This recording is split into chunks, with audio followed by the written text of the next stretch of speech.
আমি ৫ ওয়াক্ত নামাজ পড়ি, আমি একাধিক মেয়েদের সাথে জেনা করে ফেলেছি, এখন আমার করণীয় কি? আমার কি ক্ষমা আছে? ভাইরা আমার, জেনার অপরাধ সম্পর্কে আল্লাহ রাব্বুল আলামিন কোরআনে কারিমে বলেছেন, যারা শিরক, জেনা এবং মানুষ হত্যার অপরাধগুলো করে ফেলে, বিশেষ করে জেনার কথা, এরপরে যদি সে তওবা করে, তওবা মানে কি?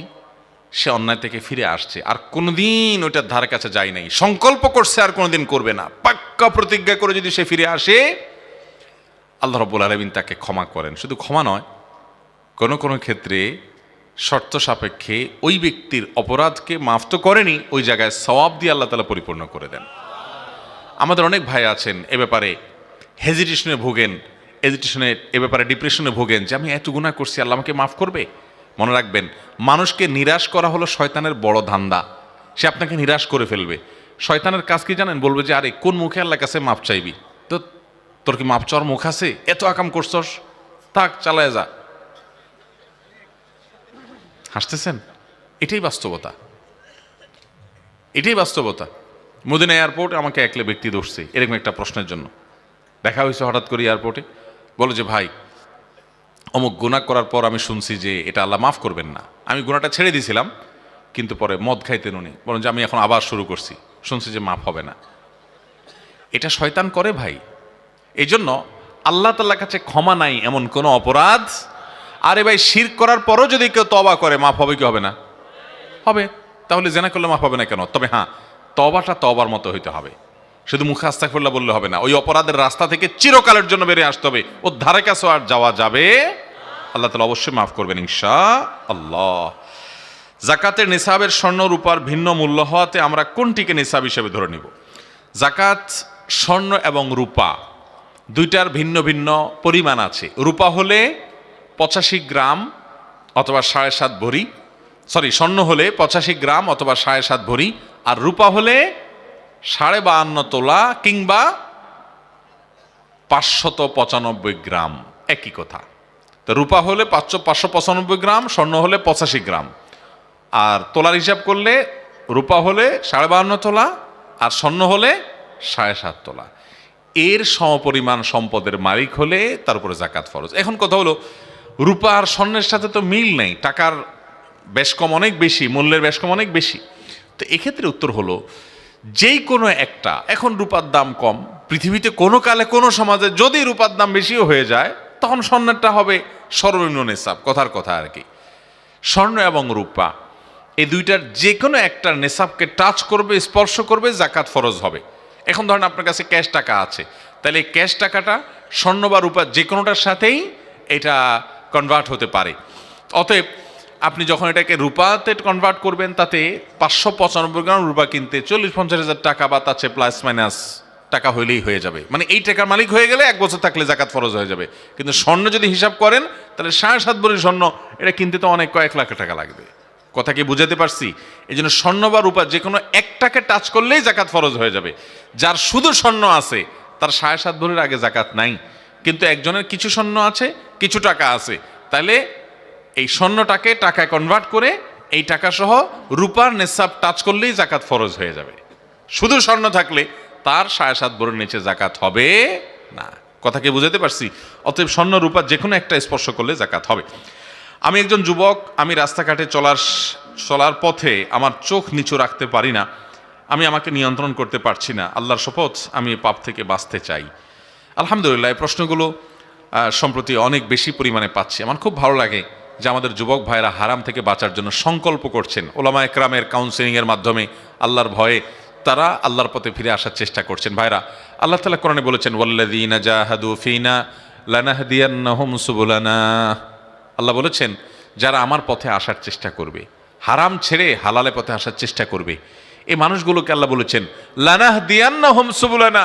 অবশ্যই অবশ্যই অবশ্যই, লামে তাকিদ নুনে তাকিদ সাকিলা, 3 বার অবশ্যই হবে, 3 বার। অর্থাৎ 3 ধরনের গুরুত্ব আল্লাহ তাআলা আরোপ করে বলেছেন, অবশ্যই অবশ্যই অবশ্যই আমি তাকে আমার দিকে আসার একটা নয়, সুবুলানা সাবিলের বহু বচন, বহু পথ দেখাবো। যে আল্লাহর দিকে আসতে চাইবে, আল্লাহ তাকে বহু পথ দেখাবেন। আপনার কাজ হলো শুরুটা করা এবং আল্লাহর কাছে সারেন্ডার করা, চোখের পানি ফেলা। চোখের গুনাহ থেকে বাঁচতে পারছেন না, প্রথম কাজ হলো যেই জায়গায় গেলে চোখের গুনাহ হয় ওই জায়গায় যাবেন না। ফেসবুক থেকে বাঁচতে পারছেন না, অ্যাপই ডিলিট করে ফেলেন, একটু হিম্মত করেন।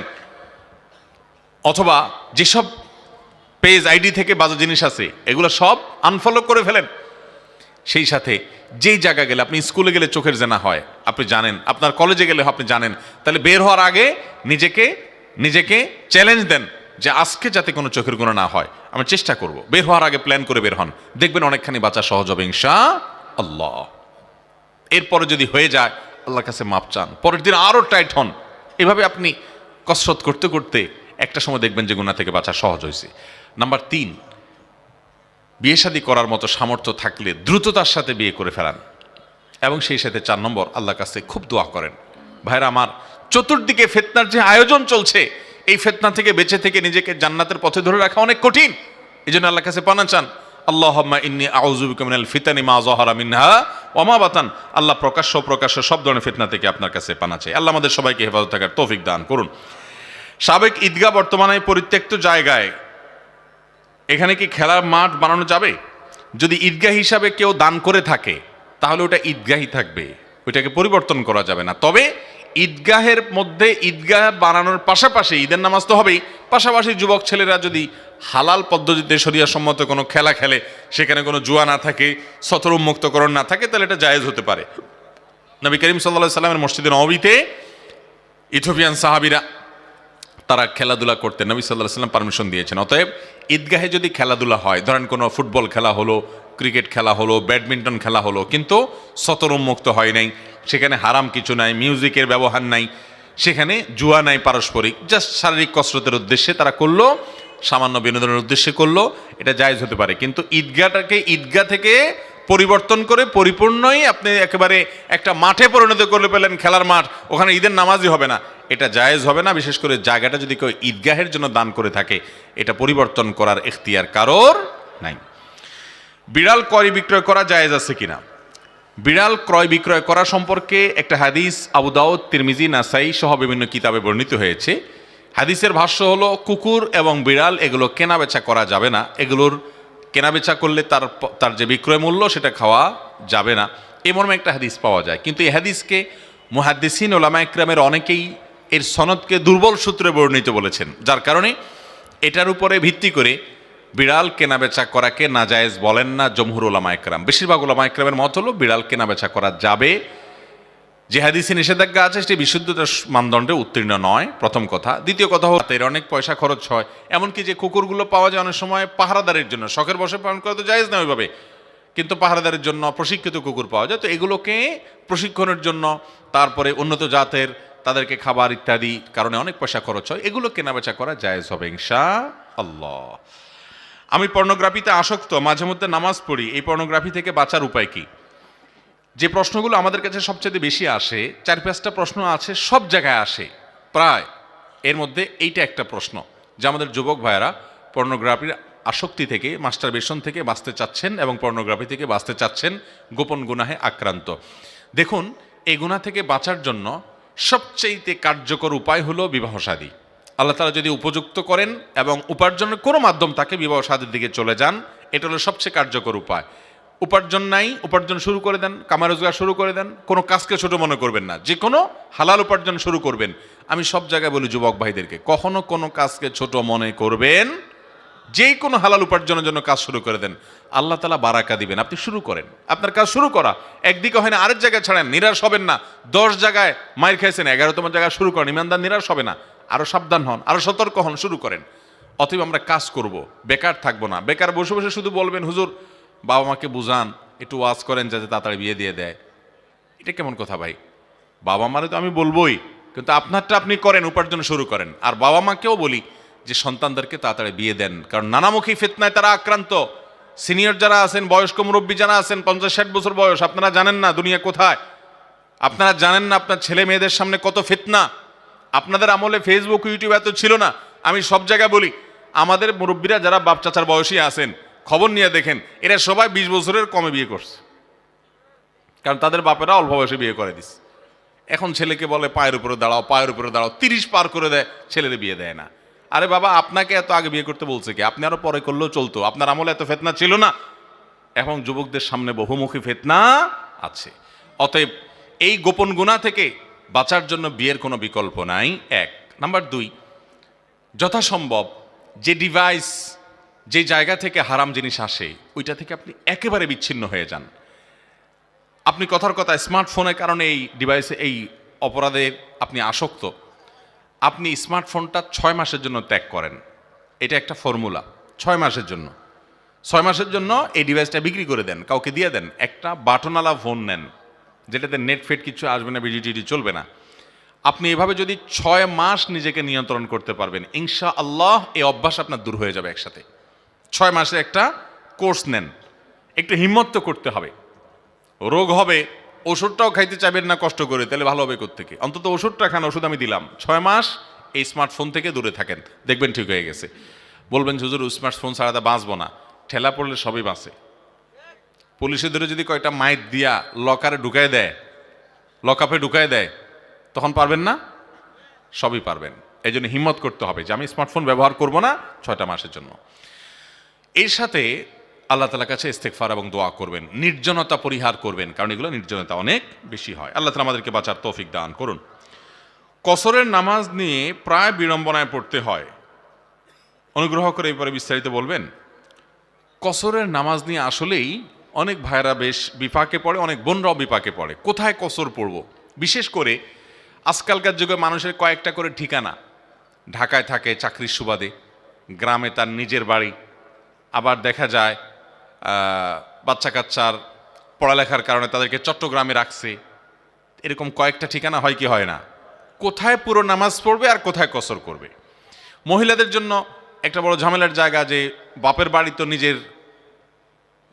নিজের বাড়ি ছিল এক সময়, এখন সে বাপের বাড়িতে বেড়াইতে গেলে সেটা সফরুদ্দূরত্ব হলে সেখানে কসর পড়বে না পুরো নামাজ পড়বে। জামাইয়ের শ্বশুর বাড়িতে গেলে জামাই আদর পায়, সেখানে গিয়ে কসর করবে না পুরো পড়বে। এরকম অনেকগুলো প্রশ্ন আসে।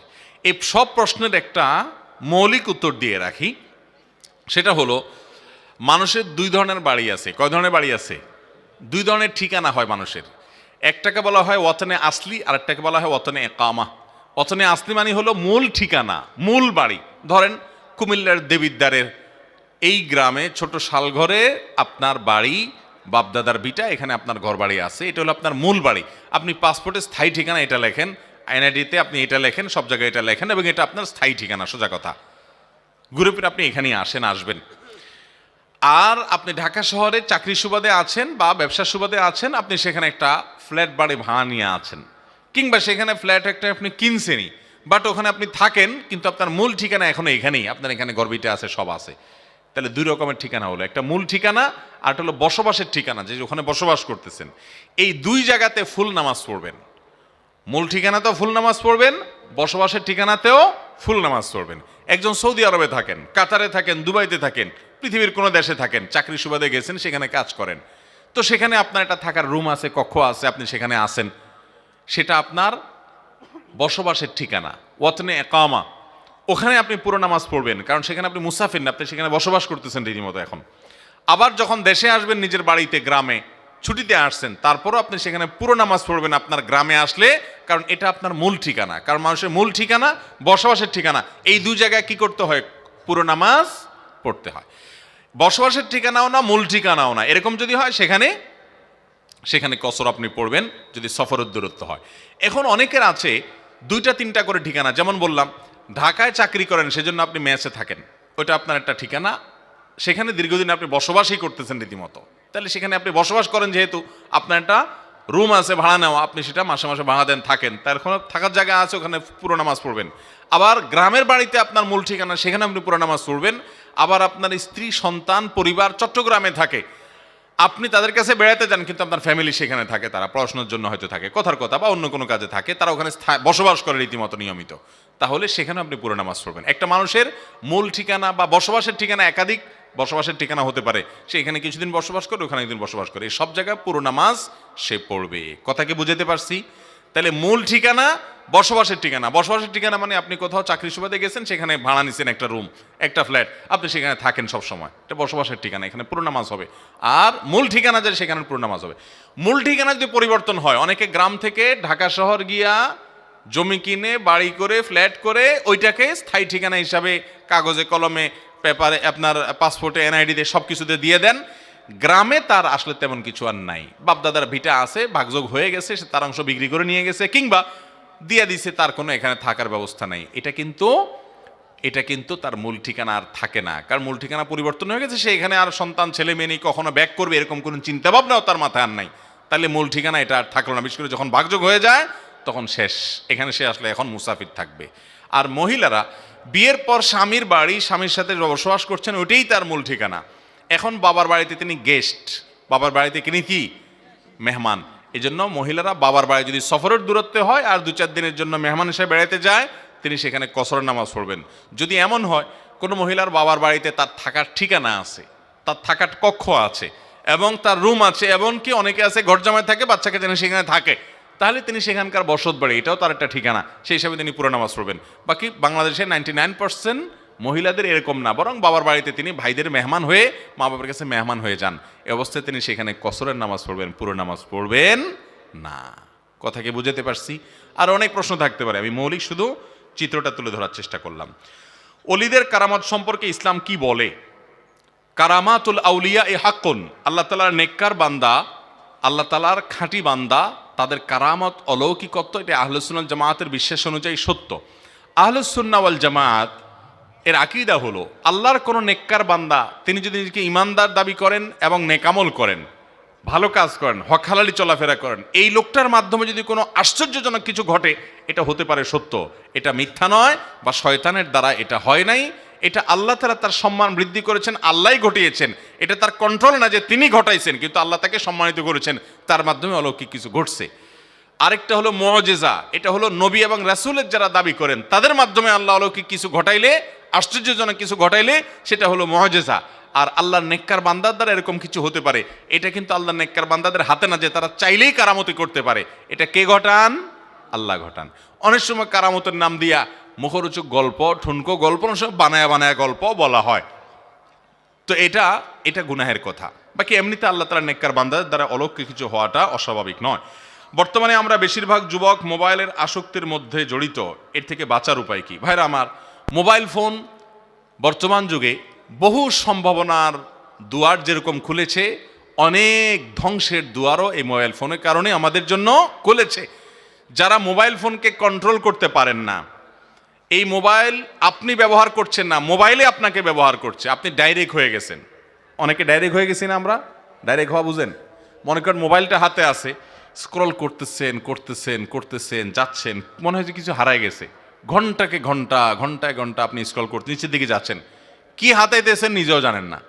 এটা বলে ডাইরেক্ট হয়ে যাওয়া। এই ডাইরেক্ট হয়ে যাওয়ার কারণে পড়াশোনা ধ্বংস হয়, নামাজে মনোযোগ থাকে না, বাবা মার অবাধ্য হয়ে যায়। একটা গল্প আমি প্রায় সময় বলি, কোথায় যেন পাইছি গল্পটা। একটা যুবক সারাদিন শুধু বাসায় গেলে মোবাইল টিপে, সারাদিন মোবাইল টিপে, মায়ের দিকে বাবার দিকে একটু মহব্বতের সাথে তাকায়ও না। একবার সে বাসায় মোবাইল টিপছে টিপছে, খুব সিরিয়াস, বন্ধুদের সাথে চ্যাটিং ফেটিং করতেছে, সে অনেক সামাজিক মানুষ, কারণ বন্ধু বান্ধবদের রিপ্লাই দেয়, কিন্তু মায়ের দিকে তাকানোর টাইম নেই। হঠাৎ করে মোবাইলটা ধপাস করে রেখে মায়ের দিকে তাকায় আসে, নির্মল এবং পরিষ্কার একটা হাসি দিয়ে দিছে। তার হাসি দেখে মা অবাক হয়ে বলতেছে, কি ব্যাপার বাবা, কতদিন হয়েছে তোমার এরকম একটা হাসি দেখলাম না, এত সুন্দর করে হাসি দিলে কাহিনী কি? বলে, মা মোবাইলের চার্জ শেষ হয়ে গেছে। চার্জ যদি শেষ না হইতো তাহলে তোমার দিকে তাকানোর টাইম ছিল আমার? যেহেতু মোবাইলে আতাইতে আতাইতে চার্জ শেষ, কি আর করবো এখন, তাকে হেসে দিলাম তোমার দিকে। এ হলো আমাদের যুবক ভাইদের চরিত্র। ভাইরা আমার, এই মোবাইল, আমি একটা কথা বলি, এর ভার বহন করা দুনিয়াতে অনেক সহজ হলেও আখেরাতে এর দায়ভার বহন করা অনেক কঠিন হতে পারে। এটা বহু মানুষকে জাহান্নামে নিয়ে যাওয়ার জন্য কারণ হবে। আসুন, মোবাইল যেন আমাদেরকে ব্যবহার না করে, মোবাইলকে আমরা ব্যবহার করি, কন্ট্রোল করি, নিয়ন্ত্রণ করি, যেমনি সেমনি এটা হাতাহাতি অপ্রয়োজনে না করি। যারা স্মার্টফোন ব্যবহার করতে করতে নেশাগ্রস্ত হয়ে গেছেন, নেশাখোরের মতো, এটা ছাড়া বাঁচেন না। ঘুম থেকে উঠছেন, তাও হাতে মোবাইলটাই আগে নেন, মানে একটা সেকেন্ড সময় পাইছেন, মোবাইলটা হাতে শুধু ওই ফেসবুক খোলেন, ওই আপনি টিকটক খোলেন, ওই আপনি হোয়াটসঅ্যাপ খোলেন, ইউটিউব খোলেন, নেশা হয়ে গেছে। ভাইরা, নেশা থেকে বাঁচতে পারছেন না? ওই যে আমার সেম পলিসি বলে দিছি, মাস্টারবেশন থেকে বাঁচার জন্য, পর্নোগ্রাফি থেকে বাঁচার জন্য, যেটা আপনি 6 মাসের জন্য এই ফোনটা বিক্রি করে ফেলে একটা বাটনওয়ালা ফোনে চলে যান। বন্ধুদেরকে সবাই মেসেজ দিয়ে দেন, আমি আর মেসেঞ্জারে নাই দোস্ত, ডাইরেক্ট পারলে কল দিও, না হলে আসসালামু আলাইকুম 6 মাসের জন্য। একটু কঠিন হবে, চেষ্টা করেন ভাই, কঠিন হবে, অসম্ভব নয়। আপনি যদি 6 মাস এভাবে এই বদভ্যাস থেকে সরে আসতে পারেন, দেখবেন অনেকখানি আপনি সুস্থ হয়ে গেছেন। আল্লাহ তাআলা আমাদের যুবক ভাইদেরকে সুস্থতা নসিব করুন। এটা একটা রোগ ভাই, রোগী যে এটা নিজে টেরও পাচ্ছেন না। আল্লাহ তাআলা আমাদেরকে বাঁচার তৌফিক দান করুন। বিভিন্ন অনুষ্ঠানে ইসলামী প্রোগ্রামে মোবাইল বা ক্যামেরা দিয়ে ভিডিও ধারণ করা, ছবি তোলা সম্বন্ধে জানতে চাই, ইসলাম কি বলে? আপনি যদি কোনো বিয়ে শাদীর অনুষ্ঠানে এরকম ছবি তোলা ভিডিও করার কাজ করেন, তাহলে সেখানে হারাম কিছু যদি হয় তাহলে সেটা জায়েজ হবে না। আর যদি হারাম কিছু না হয় তাহলে সেক্ষেত্রে সেটা জায়েজ হতে পারে, এটা প্রিন্টেড যতক্ষণ পর্যন্ত না হবে। ঠিক একইভাবে ওয়াজ মাহফিলে ভালো কোনো জায়গায় হারাম কোনো ছবি তুললেন না, নিষিদ্ধ কোনো কিছু করলেন না, তাহলে সেটা জায়েজ হতে পারে। আল্লাহু আলাম। ভাইয়ের হক ও বোনের হক আমি রাস্তায় দিছি, আমি আবার চাইতেছি, আল্লাহ কি তা মাফ করবেন? ও, ভাইয়ের হক বোনের হক রাস্তায় দিয়ে দিচ্ছেন, আবার চাইতেছেন আল্লাহ মাফ করবে। বুঝলাম না প্রশ্ন কি বলতে চাচ্ছে, আপনারা বুঝছেন? বুঝতে পারি নাই, অতএব বাদ। আর 2-3টা প্রশ্ন আছে, দেবো উত্তর ভাই, না শেষ করবো? রাত হয়ে গেছে, দেন হুজুর ওয়াজ করেন ফজর পর্যন্ত, নামাজ পড়বো না কালকে। যদি কেউ নিজ বাড়ি থেকে দূরে বাসা নিয়ে থাকে এবং কোনো উপলক্ষে বাড়ি বা শ্বশুর বাড়ি আসে, তাহলে তাকে কসরের নামাজ পড়তে হবে কি? কসরের ক্ষেত্রে মহিলারা নিজ বাড়ি বলতে কোনটাকে বোঝাবে? আলহামদুলিল্লাহ, এটা আমাদের একটু আগে একটা প্রশ্ন উত্তরে চলে আসছে, তারপরেও নতুন করে প্রশ্ন করেছেন। বলি, নিজ বাড়ি থেকে দূরে যদি বাসা নিয়ে আপনি থাকেন আপনার বাচ্চা কাচ্চা পড়ালেখা করার জন্য স্কুল মাদ্রাসার কাছে, সে যদি সফরের দূরত্ব হয়, যেহেতু ওখানে বাসা বাড়ি নিয়ে আপনি বসবাস করছেন, সেখানে কি কসর পড়বে না পুরো নামাজ পড়বে? একটু আগে আপনারা মাসালার উত্তর জানছেন। ওই যে পলিসি বলে দিছি, মূল ঠিকানা আর স্থায়ী ঠিকানা এবং বর্তমান ঠিকানা, অর্থাৎ যেখানে আপনি বসবাস করছেন, উভয় ঠিকানাতে কি হবে? পুরো নামাজ হবে। অতএব ওখানে পুরো নামাজ পড়বেন আপনি। আর মহিলারা বিয়ের পর স্বামীর অধীনে, স্বামীর বাড়িটা তার বাড়ি, ওইটাই তার স্থায়ী ঠিকানা। বিধায় বাবার বাড়িতে আসলে তারা গেস্ট বা মেহমান হিসাবে কসর পড়বেন। যদি বাবার বাড়িতে তিনি ঘরজামাই থাকেন স্বামীকে নিয়ে, সন্তানদেরকে নিয়ে, অথবা এখানে তার থাকার আলাদা বন্দোবস্ত থাকে, সেটা তার নিয়ন্ত্রণে, তাহলে সেক্ষেত্রে তিনি পুরো নামাজ পড়বেন। এটা 1000-এ 1জন মহিলারও আছে কিনা সন্দেহ। ঘরে যদি অনেকগুলো কোরআন থাকে, তাহলে কি সবগুলো পড়তে হবে নাকি একটা পড়লেই চলবে? ভাই, কোরআন অনেকগুলো আছে, সবগুলোই ঘুরে ঘুরে পড়তে হবে এমন কোনো বাধ্যবাধকতা নেই। নিয়মিত কোরআনটা একটু একটু করে পড়বেন, এটা হলো মূল বিষয়। তবে আল্লাহর কালামের ভালোবাসা থেকে যে ওই কোরআনটা পড়া হচ্ছে না অনেকদিন, একটু পড়ি, সেটা করতে পারলে ভালো, কিন্তু এটা কোনো জরুরি না। আর এর চাইতে জরুরি হলো কোরআনে কথা অনুযায়ী আমল করবেন। কোরআন একটা একটা করে ঘেটে সবগুলোই তেলাওয়াত করছেন, একটাতেও যা বলা আছে সেটা অনুযায়ী আমল করছেন না, তাহলে এটার কোনো মানে হতে পারে না। ইসলামের তেজ্যপুত্র করার কোনো বিধান আছে কিনা? অনেক সন্তানকে বাবা মা তেজ্যপুত্র করে, যে আমার কথা শুনে নেয়, ওরা তেজ্যপুত্র করে দিলাম। ইসলামে সন্তানকে তেজ্যপুত্র করার কোনো সিস্টেম নাই। আমাদের প্রচলিত আইনে থাকতে পারে, বাট ইসলামে নেই। তেজ্যপুত্র করা যায় না। আপনার ঘরে জন্মগ্রহণ করেছে, সে আপনার সন্তান, চিরকাল সন্তান। আপনি ত্যাগ করলেও সে সন্তান, না করলেও সন্তান, এটা আপনি ত্যাগ করার জিনিস না। ঠিক একইভাবে সন্তান তার বাবা মাকে ত্যাগ করার সুযোগ নেই, যে হ্যাঁ আমি ত্যায্য করে দিলাম। কোনো কারণে যদি তার থেকে দূরে থাকতে হয়, বিশেষ কোনো হেকমার ভিত্তিতে, সেটা জায়েজ হতে পারে শর্ত সাপেক্ষে, বাট তেজ্যপুত্র করে দিবেন, সম্পদের ভাগ দিবেন না, এই ক্ষমতা আপনার নাই। আপনার সম্পদে আপনার সন্তান হিসাবে অটোমেটিক তার এটা অধিকার হয়ে গেছে। আল্লাহ তাআলা বলেছেন, আবা ওকুম ও আবনা ওকুম লা তাদরুনা আইয়ুহুম আকরাবু লাকুম নাফআ, তোমাদের বাবা মা, তোমাদের সন্তান সন্ততি কে বেশি উপকারে আসবে তোমরা জানো না। ফরিদাতাম মিনাল্লাহ বলেছেন, আল্লাহর বন্টন, এই মিরাস বা সম্পদ, এটা আল্লাহ যাকে যতটুকু বলছে দিয়ে দাও। তুমি বসে শেয়ানামি বা পণ্ডিতিমি করতে যাবে না, যে অমুককে দিব অমুককে দিবা না। এই জন্য সন্তানকে তেজ্যপুত্র করে সম্পদ দিবেন না, সেই সুযোগ নাই। হ্যাঁ, কোনো সন্তান যদি তার বাবা মাকে হত্যা করে, এমনকি ভুলবশত হত্যা করে ফেলে, তাহলে নবী সাল্লাল্লাহু আলাইহি ওয়াসাল্লাম হাদিস আছে, সে বাবা মার সম্পদ পাবে না। কিন্তু বাবা মা, সন্তান একটু খারাপ, হয়তো একটু ভুল পথে আছে, বা একটু বাবা মার কথা শুনে না, তেজ্যপুত্র করে দিচ্ছেন, এই সুযোগ নাই। সে খারাপ হলে তাকে ঘৃণা করবেন, তাকে সংশোধ করার চেষ্টা করবেন, সেটা ভিন্ন বিষয়। তাই বলে তেজ্যপুত্র করতে পারবেন না। ওরে বাবা, অনেক প্রশ্ন দেখি, এক খাতার মধ্যে সব প্রশ্ন লিখে নিয়ে আসছেন। আচ্ছা, আর একটা দুটো প্রশ্ন উত্তর দেই। যারা সুদ খায় আর যারা দেয়, তারা সমান অপরাধী কিনা? সমাজে শুধু সুদখোরদেরকে অপরাধী মনে করা হয়। খুব সুন্দর একটা প্রশ্ন ভাই। এটা ঠিক যে যারা সুদ খায় তাদেরকে সবাই খারাপ মনে করে, যে সুদ দেয় সে খারাপ না? নবী করিম সাল্লাল্লাহু আলাইহি সাল্লাম বলেছেন, লাআনাল্লাহু আকিলার রিবা ওয়া মুকিলাহু, যে সুদ খায় ওর উপর আল্লাহর লানত পড়ে, যে সুদ খাওয়ায় অর্থাৎ সুদ দেয় তার উপরে আল্লাহর লানত বর্ষিত হয়, অভিশাপ হয়, আল্লাহর রহমত থেকে সে দূরে সরে। এবং একইভাবে ঘুষের ব্যাপারেও আমাদের সমাজে দেখবেন যে ঘুষ খায় তারে আমরা অনেক খারাপ বলি, যে ঘুষ দেয় তারে আমরা খারাপ। যদিও কোনো কোনো ক্ষেত্রে মানুষ নিরুপায় হয়ে ঘুষ দেয়, এছাড়া তার ইমার্জেন্সি কোনো কাজ হওয়ার কোনো উপায় থাকে না, সেটা ভিন্ন বিষয় হতে পারে, বিচ্ছিন্ন। বাকি বেশিরভাগ ক্ষেত্রে যে ঘুষ দেয় সে নিজেও ঘুষ দেয় সেদে সেদে। আমি তো বলি যে একটা সরকারি কাজ সিরিয়াল ধরে নিতে হবে, 1 ঘন্টা সিরিয়ালে দাঁড়ায় থাকতে হবে, আপনি এটা থেকে বাঁচার জন্য বলছেন তো 500 টাকা ঘুষ দিয়ে দিলাম ও এমনি করে দিবে। এখানে তো আপনার কাছে চাইও নাই, বরং আপনি সেদে দিয়ে আসছেন যাতে 2 নম্বর পথে কাজটা হয়ে যায়, সিরিয়াল ধরতে রাজি না। আমরা অনেকে শর্টকাট করতে গিয়া ঘুষ দেই, তাহলে এই ঘুষ দেওয়াটাও কি হবে? হারাম হবে। ঠিক একইভাবে সুদদাতা সুদগ্রহিতা উভয়ে হারামখোর, জায়েজ হবে না। আপনি সুদে লোন নেবেন না এবং সুদের ভিত্তিতে লোন দিবেনও না, উভয়টাই বেঁচে থাকতে হবে। আল্লাহ তাআলা আমাদেরকে বেঁচে থাকার তৌফিক দান করুন। ইমাম সাহেবের খানা মহল্লার সবার ঘর বাড়ি থেকে আসে, মহল্লার অধিকাংশ লোক সুদ খায়, ইমাম সাহেবের দোয়া কবুল হবে কি?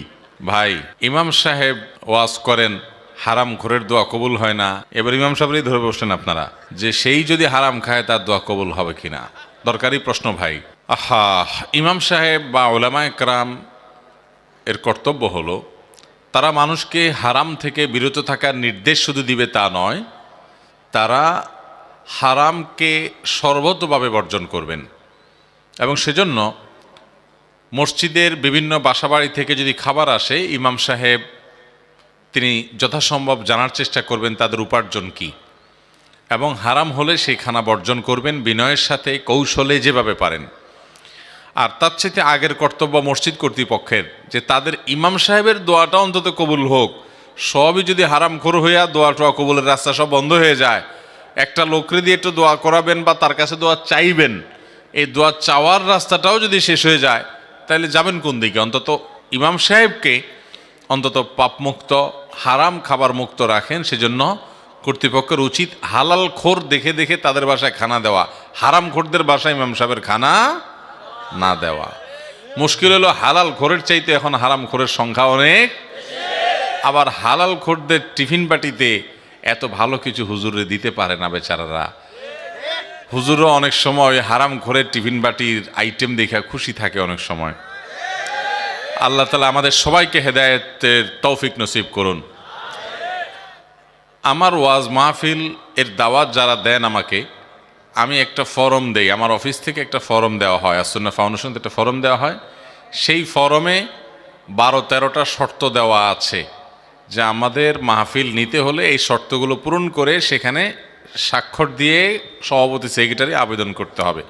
এরপরে সেটা যদি মঞ্জুর হয়, এই শর্তগুলোর কোনো একটার ব্যত্যয় হলে আমরা মাহফিল স্থল থেকে ফিরে যাওয়ার অধিকার আমরা রাখি, সেরকম লেখাজোখা থাকে আমাদের।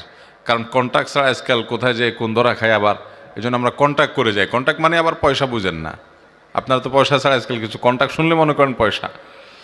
ভাইরা আমার, সেখানে একটা পয়েন্ট লেখা আছে, কোনো বাসা বাড়িতে যদি আমাকে খেতে হয় তাহলে সেই খাবার হালাল এটি নিশ্চিত করতে হবে।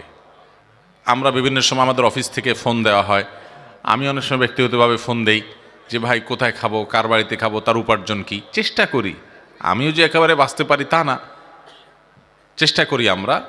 এরকম ইমাম সাহেবদের চেষ্টা করতে হবে, মসজিদ কমিটির লোকদের চেষ্টা করতে হবে। মুশকিল হলো কমিটির লোক বেচারা কি চেষ্টা করবে। বেশিরভাগ কমিটিতে যারা আছেন, ভালো মানুষ তো অনেক আছে, কিছু লোক আছে আল্লাহর বান্দারা নিজেরাই হালাল হারামের বাজ বিচার মনে করে সারা জীবন গুনাহ, অপরাধ, পাপ যা করছি না করছি, এবার একটু মসজিদ কমিটিতে ঢুকে আল্লাহর ঘরের খেদমত করে টোরে যদি সব কাটাকাটি হয়ে যায়, ভাইরা আমার, এটা ভুল। অতএব হারামকে ডিনাই করতে হবে, এই জন্য সৎসাহস থাকতে হবে ইনশাআল্লাহ। ইমাম সাহেব যদি হারাম খানা খান তার দোয়া কবুল হবে না, কারণ হারাম বক্ষণকারীর দোয়া কবুল হয় না। নবী করিম সাল্লাল্লাহু আলাইহি ওয়াসাল্লাম বলেছেন, একজন হারাম উপার্জনকারী সে অনেক দূর থেকে সফর করে এলোমেলো চুল, এলোমেলো দাড়ি, পশম এগুলো নিয়ে, ধুলোমলিন শরীর, কাপড় চোপড় নিয়ে সে মক্কায় গেছে উমরা করার জন্য, হজ করার জন্য। বাইতুল্লাহর চারপাশ তোয়াফ করছে। পরিস্থিতিটা বোঝার চেষ্টা করেন। দীর্ঘ পথ পাড়ি দিয়ে অনেক কষ্ট করে এলোমেলো চুল নিয়ে সেই যুগের মানুষ শত শত মাইল হেঁটে, ঘোড়ায়, উঁটে, বিভিন্ন কিছুতে করে আসতো, জীবন বাজি রেখে গেছে আল্লাহর ঘরে। গিয়ে বাইতুল্লাহর চারপাশ তোয়াফ করছে, বাইতুল্লায় হাজির হয়ে আল্লাহর কাছে দোয়া করছে দুই হাত তুলে। নবী করিম সাল্লাল্লাহু আলাইহি সাল্লাম বলেছেন, আন্না ইউস্তাজাবু লিযালিক, তার কিভাবে দোয়া কবুল হতে পারে? অসম্ভব। যত কষ্ট করুক, বাইতুল্লাহর ভিতরে ঢুকে দোয়া করুক, কবুল হবে না। কারণ তার শরীর হারাম দ্বারা গঠন হয়েছে, তার পোশাক আশাক হারাম দ্বারায় সে কিনেছে। এই হারামের সংশ্লিষ্ট এত ভয়াবহ বিষয় ভাইয়েরা। অতএব হারাম থেকে বাঁচার জন্য আমাদের সংকল্প করতে হবে। সবার চেষ্টা করবো তো ইনশাআল্লাহ। মুশকিল হলো হারাম থেকে বাঁচবেন কেমনে? হারাম থেকে বাঁচতে গেলেই তো নানামুখী কথা, অন্য সবার কথা তো পরে। আমি সব জায়গায় বলি, সবার আগে আবার আপনার বাপ মাই তো মানবে না, বলবে যে এটা কোনো কথা রে বাবা, পয়সাও তো লাগে দুনিয়াতে, সবার পোলাপান কামায়, তুমি একেবারে হালাল হালাল কইয়া এরকম থাকবা। বাপ মাও মানবে না, বউ বাচ্চাও মানবে না, সারা দুনিয়ার একজন মানুষও যদি না মানে কিচ্ছু আসে যায় না। তারপরও হারামের কাছে কোনো প্রকার মাথা নত করা যাবে। মুশকিল হলো হারামের কাছে মাথা নত না করলে হুজুররাও দাম দিবে না, আমরাও দাম দেব না। ভাই পয়সা কড়ি থাকলে সবাই কদর করে, মাহফিলেও মারহাবা নারায়ে তাকবীর শোনা যায়, তাই না ভাইরা আমার? গোটা দুনিয়ার মানুষ মারহাবা দিলেও আমি হারাম কামাবো না, আর একটা মানুষ যদি আমার সাথে না থাকে তবু আমি হারামে যাব না। এর নাম ঈমান। আল্লাহ তাআলা আমাদেরকে সেরকম ঈমানদার হওয়ার তৌফিক দান করুন। অতএব ইমাম সাহেব হোক, আমরা নিজেরা হই, কেউ হারাম ভক্ষণ করব না। আপনি হারাম উপার্জন করেন নাই, কিন্তু ভক্ষণ করছেন, গুনাহ আপনার হবে না। হয়তো কোনো কোনো ক্ষেত্রে আপনি না জানা খাইছেন, কিন্তু এটার যে প্রতিক্রিয়া, প্রভাব, সেটা আপনার মধ্যে পড়বেই পড়বে। ইবাদতের স্বাদ নষ্ট হয়ে যাবে। এজন্য হারামখানা থেকে নিজেরা তো বাঁচবেনই, ইমাম সাহেবদেরকে বিশেষভাবে বাঁচানোর চেষ্টা করবেন ইনশাআল্লাহ। কোন নির্বাচনের প্রার্থী যদি তার মার্কায় ভোট দেওয়ার জন্য আমাকে টাকা দেয় এবং আমি যদি তাকেই ভোট দেই, তাহলে সেই টাকা হালাল হবে কিনা? একটা সৎ মানুষ পাওয়া গেছে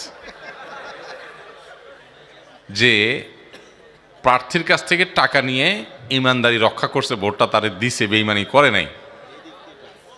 হ্যাঁ, কিয়ামতের আগে সততার যে কত রকমের সংজ্ঞা হবে একমাত্র আল্লাহ ভালো জানে। কে যেন বলেছিলেন যে কিয়ামতের আগে সৎ মানুষের একটা সংজ্ঞা একটা সময় এরকম হবে যে একটা লোক ঘুষ খায়, এটা কোনো ব্যাপার না, ব্যাপার হবে কি, ঘুষ খেয়ে সে কাজটা করে, তখনকার মানুষরা মনে করবে যে এরকম একটা ফেরেশতা, এরকম একটা ভালো মানুষ ওই অফিসে আছে যে লোকটা ঘুষ খায় কাজটা করে।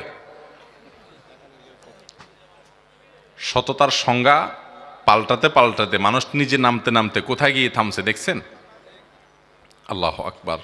আমাকে এক ভাই বলছেন যে, এবং আরো অনেক অভিভাবকরা বলেন যে, ভাই যারা পশ্চিমা দুনিয়াতে বিভিন্ন দেশে থাকেন, সবার কথা না, অনেকেই, আমরা আমাদের ছেলে মেয়েরা বিবাহ বহির্ভূত সম্পর্কে জড়ালে হারামে লিপ্ত হয়েছে, সেজন্য আমরা পেরেশান হই।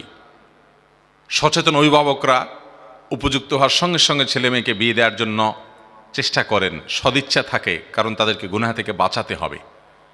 আর পশ্চিমা দুনিয়াতে অনেক দেশে অনেক মানুষ আছেন, সবাই না, যারা তাদের সন্তানরা কেউ যদি কোনো ছেলে কোনো মেয়ের সাথে প্রেম করে, কোনো মেয়ে যদি কোনো ছেলের সাথে প্রেম করে, প্রেম শব্দটা আমার কাছে এটা টাউটবাজি শব্দ, মানে 2 নম্বর সম্পর্ক করে সহজ কথায়।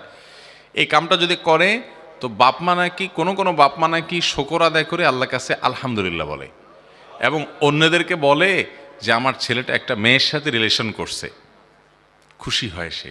কেন? কারণ আশেপাশে অন্যান্য ছেলেরা ছেলেদের সাথে গে বা সমকামিতায় লিপ্ত হয়, এই ছেলেটা অন্তত একটা মেয়ে ধরছে কমপক্ষে, এই খুশিতে বাপমা শুকর আদায় করে। মানুষ ধ্বংস হতে হতে, পতন হতে হতে, পচতে পচতে যখন দুর্গন্ধ বের হতে থাকে, তখন সততার সংজ্ঞাগুলো এভাবে পাল্টাতে থাকে। যে ভাই প্রশ্ন করেছেন তার প্রশ্নটা অনেকটা এই রকমের, সেজন্য 2টা এক্সাম্পল দিলাম। আপনি ভোটার হিসাবে প্রার্থীর কাছ থেকে টাকা নিছেন, 500 টাকা, 1000 টাকা, 2000 টাকা, 5000 টাকা, যাই নেওয়ার নিছেন, বা একটু চা পানিই খাইছেন, খাইয়া আপনি বলছেন না আমি তো বেইমানি করতে পারি না, মুসলমান, অতএব আপনি ভোটটা ওই মার্কায় দিলেন, যে টাকা দিল বেচারা, ভোটটা মার্কাতেই দিলাম। তাহলে আপনি একটা গুনাহ করলেন, এবং এর কারণে আপনি যে নিজেকে খুব সৎ মনে করতেছেন এটা মনে করার কোনো কারণ নেই, কারণ প্রার্থীর কাছ থেকে টাকা নেওয়াটাই আপনার জন্য গুনাহ, না জায়েজ। প্রার্থী টাকা দিলে সেটা নেওয়া যাবে। কেন নেওয়া যাবে না? কারণ ভোট দেওয়া মানেই ওই লোকটাকে উপযুক্ত বা ভালো মানুষ এ কথার সাক্ষ্য দেওয়া, যে আমি সাক্ষ্য দিচ্ছি এই মার্কা, এই প্রতীক নিয়ে যিনি দাঁড়িয়েছেন, এই লোকটা আমাদের এই এলাকার এই পদে বসার উঠার উপযুক্ত ব্যক্তি, এই মর্মে আমি সাক্ষী দিচ্ছি, এই বলে আপনি সিল মারতেছেন। ভোট দেওয়া মানে সাক্ষ্য দেওয়া। তো সাক্ষ্যর বিনিময়, সাক্ষ্য দেওয়ার বিনিময় গ্রহণ করা যায় না, এটা আপনি করতে পারেন না, এটা জায়েজ না। আপনাকে যদি সে দেয় সেটা উৎকোচ হবে। যদি কেউ উপযুক্ত হয় তার পক্ষে সাক্ষ্য আপনি এমনিই দিবেন, দিতে হবে আপনাকে, মিথ্যা সাক্ষ্য আপনি দিতে পারবেন না, শাহাদাতুজ জুর কবিরা গুনাহ।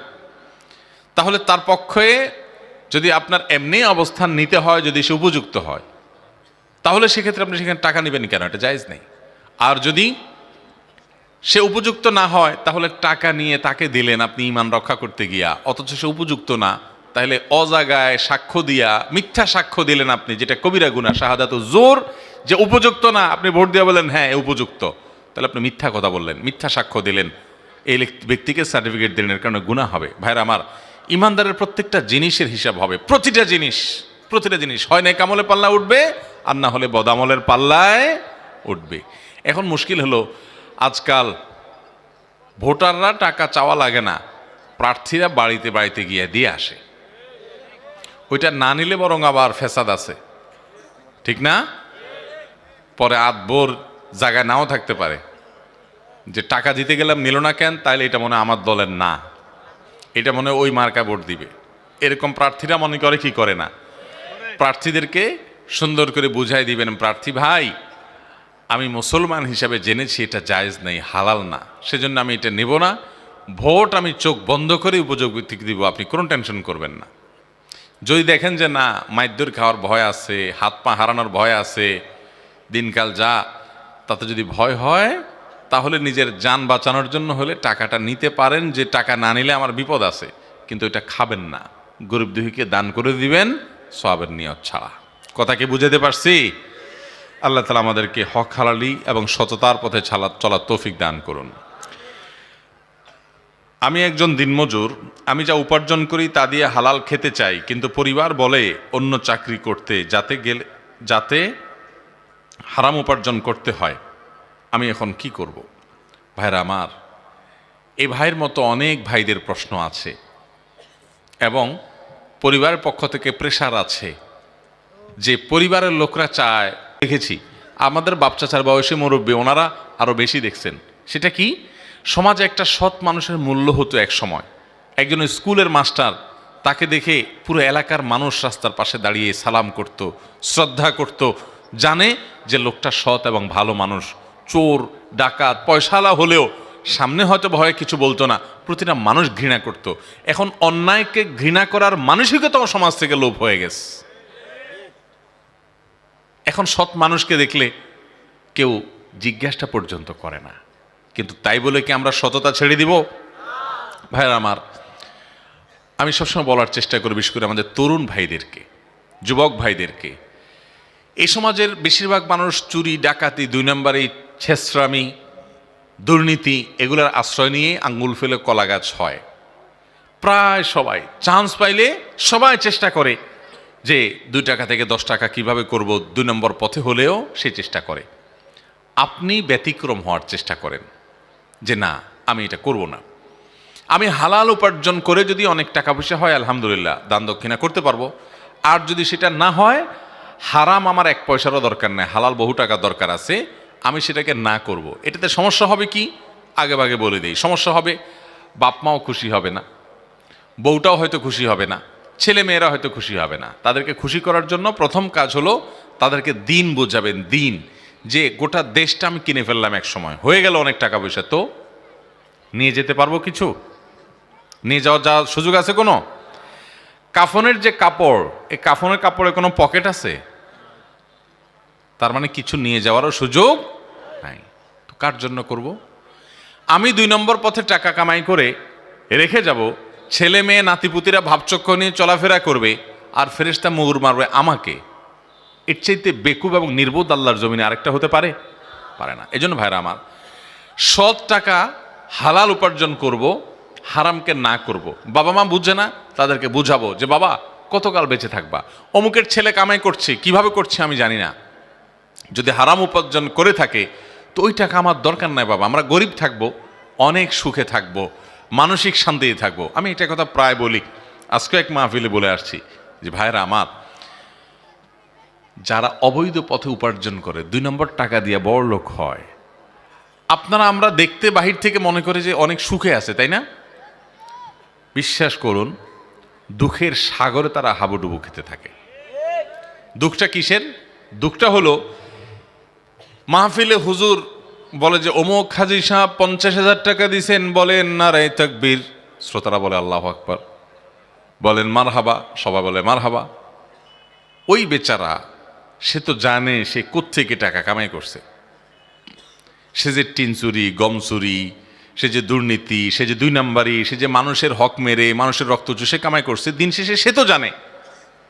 এই জন্য তার ভেতরে অপরাধের একটা অদৃশ্য জ্বালা আছে, ওই জ্বালাটা তাকে জ্বালাতে থাকে।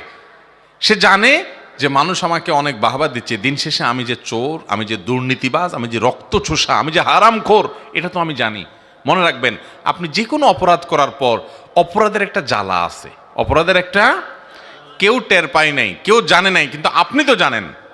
আপনি নিজে জানার কারণে আপনার ভেতর থেকে একটা অস্থিরতা কাজ করবে যে আমি চুরি করে আসছি, আমি জেনা করছি, আমি খারাপ কাজ করছি, এটা একটা জ্বালা আছে। ওই লোকের যতই মানুষ হাজী সাহেব বলুক আর অমুক সাহেব তমুক সাহেব বলুক, লোকটা তার ভেতরকার কষ্টের কারণে অস্থির পড়তে থাকে। আর এর বিপরীতে একজন মানুষ গরিব, আমি ঢাকা শহরে এরকম অনেক সরকারি কর্মকর্তা রিটায়ার্ড করছেন, এরকম সরকারি কর্মকর্তাকে জানি, যার ছোট্ট একটা কোনো রকম কুড়ের ঘরের মতো করে টিন শেড আছে, এটাতে তিনি থাকেন। আমি এরকম অনেকের বাসায়, এখন সময় হয় না, একসময় যাইতাম, চা খাইতাম, বসতাম, গল্প করতাম, বোঝার চেষ্টা করতাম তাদেরকে। আমার কাছে মনে হতো আল্লাহর জমিনে যদি কোনো সুখী মানুষ থাকে, এই মানুষগুলো, কারণ তার ভেতর থেকে তাকে একটা সার্টিফিকেট দেয় যে আলহামদুলিল্লাহ কখনো মানুষের 10 টাকা ঘুষ খাই নাই, 2 নম্বর কোনো কাজ করি নাই, নিজের জ্ঞাতসারে কখনো অন্যায় উপার্জন করি নাই। সে নুন পান্তা খায়, কিন্তু ওটার ভিতরে সে একটা সুখ অনুভব করে। আর একজন মুরগির কামড়ে, মুরগির রানে কামড় দেয়, আর সে ওই চিত্রতার সামনে ভেসে ওঠে যে সে দুর্নীতিবাজ, সে চোর, সে ডাকাত, সে রক্তচোষা। অতএব আপনি কেন সৎ পথে থাকবেন? আপনি নিজে সুখে থাকার জন্য সৎ পথে থাকবেন। অসৎ পথে থাকা মানুষ কোটি কোটি টাকার মালিক হতে পারে, আল্লাহর কসম করে বলতে পারে সে সুখী কখনো হতে পারে। সুখটা মনের ব্যাপার ভাই। সুখটা কিসের ব্যাপার? আমার কথা, নবী সাল্লাল্লাহু আলাইহি ওয়াসাল্লামের কথা, আল গিনা গিনান নাফস লাইসাল গিনা বিকাসরাতিল আরদ। অনেক পয়সা করি, জমি জমা করে ফেলার নাম ধনী হওয়া নয়, সুখ নয়। ওয়ালাকিন্নাল গিনা গিনান নাফস, কিন্তু সচ্ছলতা হলো মনের সচ্ছলতা। মনের সচ্ছলতা মানে একটা মানুষের অল্প স্বল্প আছে, কিন্তু সে খুব সুখী, সে বলে আমার আর দরকার নেই, আমি অনেক খুশি তো আলহামদুলিল্লাহ, আমার যেটা আছে এটা নিয়ে আমি আল্লাহর কাছে 1000 গুণ শুকরিয়া আদায় করি। দুনিয়া থেকে চলে যাবে, খেয়ে পরে বেঁচে আছে, অনেকে এতেও পাচ্ছে না, আলহামদুলিল্লাহ আমার হারাম টাকার কোনো দরকার নেই, সে ওইটা থেকে অমুখাপেক্ষী। এরকম ব্যক্তি মনের দিক থেকে সুখী, এ হলো আসল সুখী। আল্লাহ তাআলা আমাদেরকে সে আসল সুখী হওয়ার তৌফিক দান করুন। দুনিয়াটা হলো ভাই মরিচিকার মতো। মরিচিকা দূর থেকে দেখতে পানির মতো লাগে, কাছে যায় দেখে কই পানি টানি কিচ্ছু নাই, মরুভূমির মরিচিকা। হারামখোরদেরকে দেখার পর আমাদের মনে হয় যে এরকম পয়সা করি যখন হবে, গাড়ি হবে, বাড়ি হবে, সবাই বাহবা দিবে, নারায়ে তাকবীর দিবে, মারহাবা বলবে, তখন মনে হয় অনেক ভালো লাগবে। ওখানে যাওয়ার আগ পর্যন্ত আমরা টের পাই না। অতএব ভাইরা, আমরা আল্লাহর কাছে সুখ শান্তি চাইব। সুখ শান্তি চান না টাকা পয়সা চান? সুখ শান্তি চান। আমি একবার একটা অপশন দেই, দেখি কোনটা চান। আল্লাহ তাআলা যদি আপনাকে বলে যে একদিকে ধরেন 100 কোটি টাকা আছে, এই টাকা তোমাকে দেওয়া হবে, তুমি চাইলে এ টাকার মালিক তুমি হয়ে যাবা। এই টাকা পাওয়ার পর তোমার সুখ শান্তি হইতেও পারে, নাও হইতে পারে, পেরেশানি হইতে পারে, অসুখ বিসুখ হইতে পারে, পেরেশানি হইতে পারে, নাও হইতে পারে, কিন্তু টাকা 100 কোটি আছে। আরেক পাশে অপশন নম্বর 2, তোমার জন্য কোন রকম একটা ভাঙা চালের দোচালা টিনের ঘর আছে আর একটা রিক্সা আছে। রিক্সাটা চালাবা প্যাডেল মেরে, আর কুড়ে ঘরে থাকবা, কোন রকম নুন পান্তা এনে খাবা, তবে সুখের গ্যারান্টি আছে। কোন অপশন নেবেন? কুড়ের ঘর নেবেন?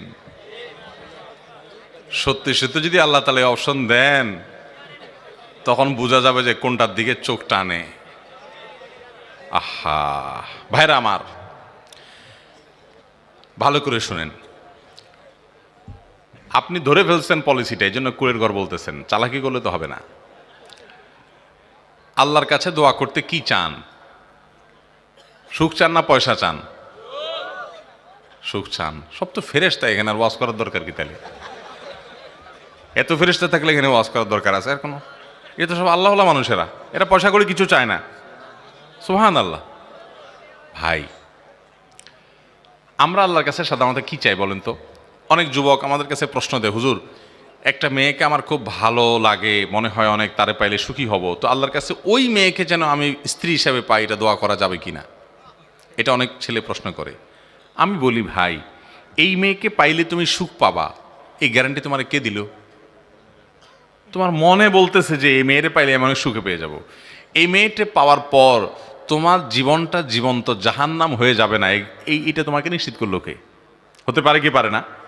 এরকম বহুত ছেলে তথাকথিত প্রেম, যেটা 2 নম্বরই আর কি, 2 নম্বরই আমি এমনি এমনি বলি না, আমি সব জায়গায় এটা ব্যাখ্যা দিই। কারণ এটা হলো ছেলেদের কিছু ফষ্টি নষ্টি করার ধান্দা, আর মেয়েদের কিছু চটপটি ফুচকা চাইনিজ বাদাম খাওয়ার ধান্দা।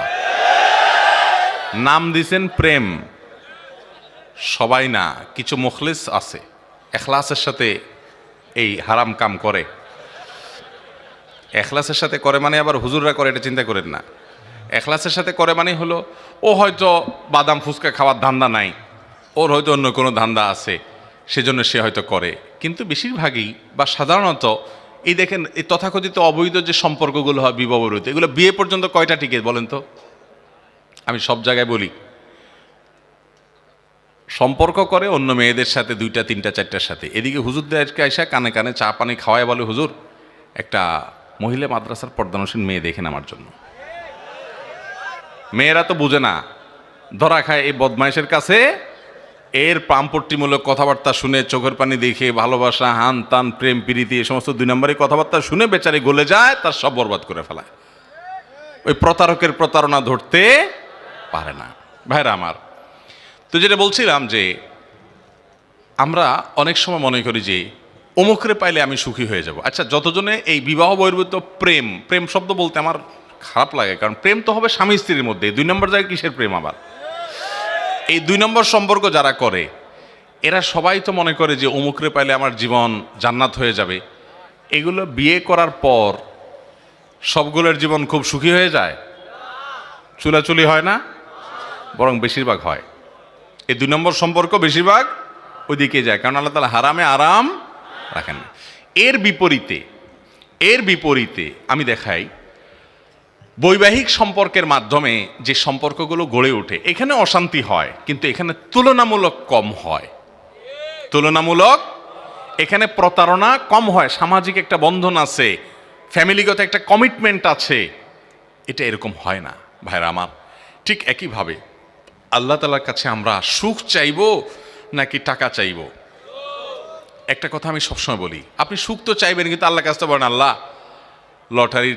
লটারির টিকিট কিনছি, আল্লাহ 40 লাখ টাকা লটারি দিয়ে দাও, আল্লাহ আর কিছু চাবো না জীবনে, এটা হলে শুধু চলবো। অনেকে ক্যালকুলেশন করে আল্লাহর কাছে চায়, আল্লাহকে বাজেট দেয় যে আল্লাহ এই লাখখানিক টাকার ভিতরে একটা বাইক, আর এই লাখ 2 টাকার পুঁজি, আর একটা আইফোন টিপি করার জন্য, আল্লাহ মোটামুটি এই 2-3টা জিনিস দিয়ে দিলে আমার আর কোনো ডিমান্ড না, আল্লাহ শুধু এইটুকু হলে চলবে। বা এইটুকু হলে যে আপনি সুখে শান্তি থাকবেন এমন কোনো গ্যারান্টি আছে? এটা বরং আপনার বিপদের কারণও হতে পারে। এই বাইকে আপনার বিপদের কারণ হতে পারে না? এই জন্য আল্লাহর কাছে এটা চাওয়ার নিয়ম না ভাই। কি চাইবেন আল্লাহর কাছে? নবী করিম সাল্লাল্লাহু আলাইহি ওয়াসাল্লাম শিক্ষা দিয়েছেন, ওলামা একরাম আছেন এখানে, নবী করিম সাল্লাল্লাহু আলাইহি ওয়াসাল্লামের প্রতিটা পদক্ষেপে আল্লাহর কাছে দোয়া করতেন। এত দোয়া, চলতে ফিরতে উঠতে বসতে প্রতিটা কদমে কদমে দোয়া, আজকার দোয়া প্রতি কদমে।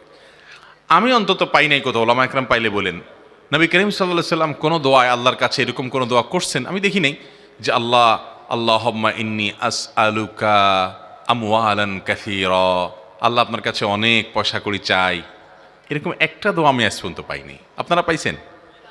কিন্তু একটা দোয়া পাইছি বারবার বিভিন্নভাবে নবী সাল্লাল্লাহু আলাইহি ওয়াসাল্লাম আল্লাহর কাছে গেছেন। সেটা কি?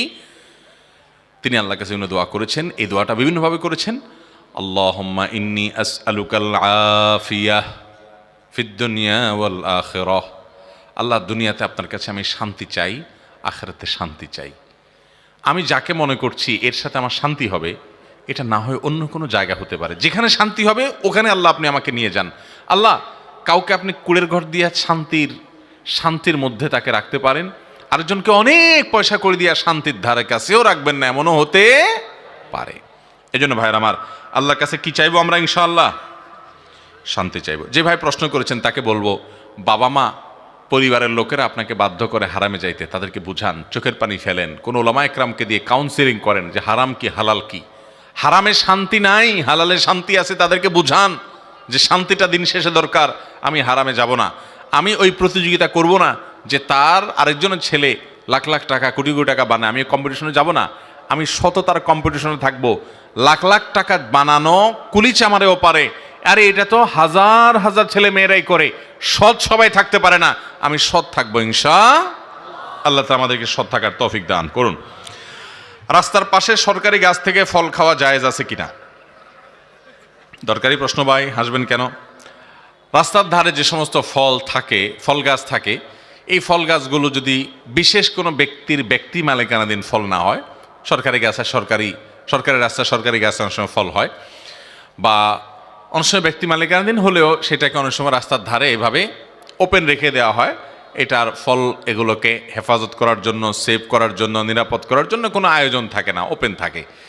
তো বিশেষ করে সরকারি জায়গায়, সরকারি রাস্তার পাশে যে ফলমূল থাকে এগুলো খাওয়া জায়েজ আছে, এগুলো চাইলে কেউ খেতে পারেন। যেহেতু এগুলোকে সংরক্ষণের কোনো ব্যবস্থা করা হয় নাই, এর মানে এটা ওপেন, এটা উন্মুক্ত আছে, এটা চাইলে কেউ খাইতে পারে। একটা হাদিসে নবী করিম সাল্লাল্লাহু আলাইহি ওয়াসাল্লাম বলেছেন, কেউ যদি কোনো ফলের বাগানে যায় সে সেখানে খেতে পারবে, কারণ তখনকার সমাজে বাগানে গেলে খাওয়ার পারমিশন সবাইকে দিত, এখনও আছে অনেক দেশে পৃথিবীতে, যে ওখানে ঢুকলে খেতে পারেন, কিন্তু সে অনেকগুলো ভরে নিয়ে আসবে এই সুযোগ নাই, এই অনুমোদন দেওয়া হয় না।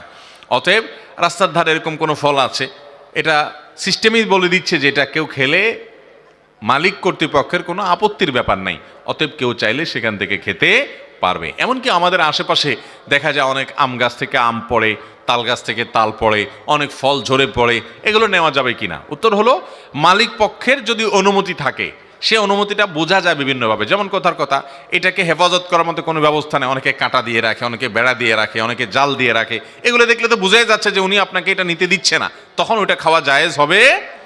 কিন্তু যদি দেখেন যে না, এরকম কোনো সেফটির সিস্টেম উনি রাখেন নাই, তার মানে তিনি এটা পারমিশন দিয়ে রাখছেন, আপনি সেটা খেতে পারবেন ইনশাআল্লাহ। আমার পিতামাতা জীবিত থাকা অবস্থায় বুঝ না থাকায় তাদের সাথে জঘন্যতম বেয়াদবি করেছি, এখন আমার বুঝ এসেছে কিন্তু তারা দুনিয়াতে বেঁচে নাই, আমার মাফের কি কোনো সুযোগ আছে? মাশাআল্লাহ ভাই, চমৎকার একটি প্রশ্ন। আমরা অনেক ভাইরা আছি এই হতভাগ্যের জায়গায় আমরা চলে গেছি যে বাবা মা জীবিত, তাদেরকে আমরা কদর করি নাই, তাদের না কদরই করেছি, আল্লাহ তাআলা নিয়ে গেছেন। ভাইরা আমার, এই সম্পদটা যতদিন আছে বেঁচে, এই বট গাছগুলোর কদর করবেন ভাই। অনেক ভাইরা আছেন মনে করেন না, বাপ মা তো আমাকে তেমন কোনো সাপোর্ট দেয় না, তাদের দ্বারা তেমন কোনো উপকার আসে না। ভাইরা আমার, কিচ্ছুর দরকার নাই, আল্লাহর কসম করে বলছি, আপনার বাবা আপনার মা আপনার কোনো উপকার করেন না, কিচ্ছু করেন না, বরং আপনাকে ডিস্টার্ব করেন, আপনার কাছে মনে হয় কিচ্ছুর দরকার নাই। এই বট গাছটা শুধু যদি বেঁচে থাকে, শুধু টিকে থাকে আপনার মাথার উপরে, তো আল্লাহর জমিনের সবচেয়ে বড় নেয়ামত আপনার কাছে এখনো আছে। এটা হারানোর আগ পর্যন্ত টের পাবেন না ভাই। যারা হারায় ফেলছে তাদের কাছে গিয়ে বসেন, তাদের দিলের হাহা ব্যথা এটা অনুভব করার চেষ্টা করেন। ভাই, আমি আমার বাবাকে হারাইছি, আমি বুঝি আমি কি হারিয়েছি। এখনও প্রায় সময়, অনেক দিন হয়ে গেছে, দীর্ঘ 4 মাস হয়ে গেছে, এখনও যখনই মনে পড়ে অস্থির হয়ে পড়ি। নিজেকে নিয়ন্ত্রণ করা অনেক কঠিন হয়ে যায়। বাবার কোনো স্মৃতি দেখলে মানে নিজেকে কন্ট্রোল করা কঠিন হয়ে যায়, চোখের পানি আর ধরে রাখা যায় না, কঠিন। কারণ এই সম্পদ হারিয়ে যাওয়ার পরে সবাই বুঝে যে কি হারাইছি। আল্লাহ তাআলা যাদের বাবা মা বেঁচে আছেন তাদেরকে কদর করার তৌফিক দান করুন। বাবা মার সামনে কখনো জোরে কথা বলবেন না ভাই, কখনো না, কোনো দিন জোরে কথা বলবেন না ভাই। বাবা মার ঋণ এটা কোনো দিন শোধ করা যায় না। নিজের গায়ের চামড়া দিয়ে যদি বাবাকে মাকে জুতা বানায় দেন, আপনার নিজের শরীরের চামড়া দিয়ে যদি জুতা বানায় দেন আপনার বাপ মাকে, ঋণ শোধ হবে না ভাই। এই ঋণ শোধ করা যায় না, আপনি চাইলেও পারবেন না ঋণ শোধ করতে। একজন সাহাবী এক ব্যক্তিকে দেখলেন তার মাকে পিঠের উপর নিয়ে তওয়াফ করতেছেন। হজে যারা গেছে তারা জানেন নিজের শরীর নিয়ে হজ করা কত কষ্টের কাজ। সেখানে একজন বৃদ্ধ মানুষকে কাঁধের উপরে নিয়ে নিয়ে আরাফাত, মিনা, মুজদালিফা, তওয়াফ, সাই এগুলো করা যে কত কষ্টের, এটা যারা হজ করছেন তারা জানেন। তো একজন লোক এরকম কষ্ট করতে করতে তার ভিতরে এক ধরনের আত্মতৃপ্তি আসছে যে আমি তো আমার মায়ের হক মনে হয় আদায় করে ফেলছি, যে মা আমাকে গর্ভে ধারণ করেছেন, দুগ্ধ দান করেছেন, আমি মনে হয় হক আদায় করে ফেলেছি। তখন তিনি ওই সাহাবীকে জিজ্ঞাসা করলেন, আমি আমার মার হক আদায় করছি না? কি বলো, এত কষ্ট করছি আমি? উনি বলছেন, জি না, তুমি এরপরও তোমার মায়ের হক যেভাবে আদায় করা দরকার তার সব কিছু আদায় করে সমান সমান করে দিয়েছো। এটা হয় নাই, সম্ভব না এটা। নিজের স্ত্রী যখন সন্তান সম্ভবা হয়, এটা জিজ্ঞেস করে দেখেন কষ্টটা কি। আরে ভাই, স্ত্রীকে জিজ্ঞেস করার দরকার নাই। আপনার পেটের সাথে 3 কেজি 4 কেজি ওজনের পাথর, ইট, এটা পেটের সাথে একটু ঝুলায় রেখে 1 সপ্তাহ একটু হাঁটাচলা করেন, শুয়ে দেখেন, ঘুমায় দেখেন কেমন লাগে। আমার কথা বোঝেন নাই? একটা ইট সুন্দর করে প্যাকেট করে পেটের সাথে ঝুলাইয়া, বেশি না, মাত্র 7 দিন বাজারে ঘাটে চলাফেরা, ঘুম, গোসল, খাওয়া দাওয়া সব কিছু করেন, দেখেন কেমন লাগে। ভাইরা আমার, 10 মাস যে গর্ভধারণ করে, স্বয়ং আল্লাহ তাআলা কোরআনে বলছেন, হামালাতহু উম্মুহু কুরহা ওয়া ওয়াদাআতহু কুরহা। মানুষের মা তাকে অনেক কষ্ট করে গর্ভে ধারণ করে। আল্লাহ বলছেন কষ্ট করে গর্ভধারণ করে, আল্লাহ জানেন। এবং গর্ভ খালাস করেন, সন্তানকে জন্ম দেন যখন, অনেক কষ্ট হয় ভাই। এই কষ্ট জীবনে কোনোদিন আমরা কল্পনাও করতে পারবো না। এরপরে তো দুগ্ধদানের কষ্ট আছে ভাই। আমরা যারা বাবা, বাচ্চারা একবারে বেশি 2বার ডিস্টার্ব করলে ধমক একটা বেশি 5টা দিয়ে দেই। আর মা অনেক মা আছে দেখবেন ঘুম পাগল মা, কিন্তু বাচ্চা যখন একটু মা করে উঠে, একটু আওয়াজ দিয়ে উঠে, ওই ঘুম পাগল মাটা পর্যন্ত ঘুম থেকে জেগে যায়। ভাই, মা বাপের ঋণ কোনোদিন শোধ করা যায় না। খবরদার, অনেক যুবক ভাইয়েরা আছেন, অনেক ছোট বাচ্চা আছে। আজকে সকালে আমার বাসায় এক ভদ্রলোক তার ছোট ছেলেকে নিয়ে আসছে, এরকম একটা ছোট ছেলে, কত আমার 7-8 বছর বয়স হবে।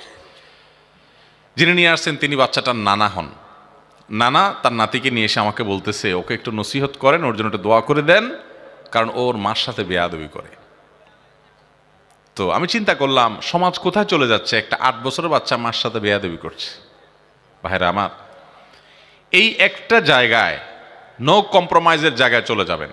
নিজের স্ত্রী বলেন, বন্ধু বান্ধব বলেন, সবার সাথে, যে আমার মা বাবা তো, এখানে কোনো কম্প্রোমাইজ নাই। মা বাবা একদিকে, সারা পৃথিবী একদিকে, সারা দুনিয়া একদিকে, আমার মা বাবা একদিকে। চেষ্টা করবেন তো ইনশাআল্লাহ। ভাইরা আমার, যারা মা বাবাকে হারিয়ে ফেলেছেন, কদর করতে পারেন নাই, এখন আফসোস হচ্ছে, আপনাদের জন্য করণীয় আছে। সহিহ মুসলিমের হাদিসে বর্ণিত হয়েছে, নবী করিম সাল্লাল্লাহু আলাইহি সাল্লাম বলেছেন, ইন্না মিন আবাররিল বিররি রাজুলি মাআল ওয়ালিদাইন, কোন মানুষ তার বাবার প্রতি, মায়ের প্রতি, হাদিসে শুধু বাবার কথা আসছে কিন্তু বাবা মা দুজনই উদ্দেশ্য, বাবা মায়ের প্রতি যদি কেউ সদাচরণ করতে চায়, তাহলে বাবা মার মৃত্যুর পর বাবা মা যাদের সাথে চলাফেরা করতেন, তাদের সে বন্ধু বান্ধব, তাদের যে আপনজন, তাদের সে প্রিয়জন, তাদের সাথে বাবার মতো আচরণ করবেন। যেমন আপনার বাবার একজন বন্ধু ছিলেন, তার সাথে উনি অনেক বন্ধুত্ব ছিল, আপনি তাকে বাবার মতো সম্মান করবেন। আপনার মার বান্ধবী ছিল, আপনার এক খালার সাথে তার খুব সম্পর্ক ছিল, আপনি অন্য খালার চাইতে ওই খালাকে একটু বেশি কেয়ার করবেন, কারণ মায়ের বান্ধবী। কথাকে বুঝাতে পারছি? সেই সাথে আল্লাহর কাছে চোখের পানি ফেলে দোয়া করবেন। দোয়া করবেন, আল্লাহ আমার বাবাকে, আমার মাকে আপনি মাগফিরাত নসিব করেন। খুব দোয়া করবেন, চেষ্টা করবেন তো ইনশাআল্লাহ। আল্লাহ তাআলা আমাদেরকে এই নেয়ামতকে সময় থাকতে কদর করার তৌফিক দান করুন।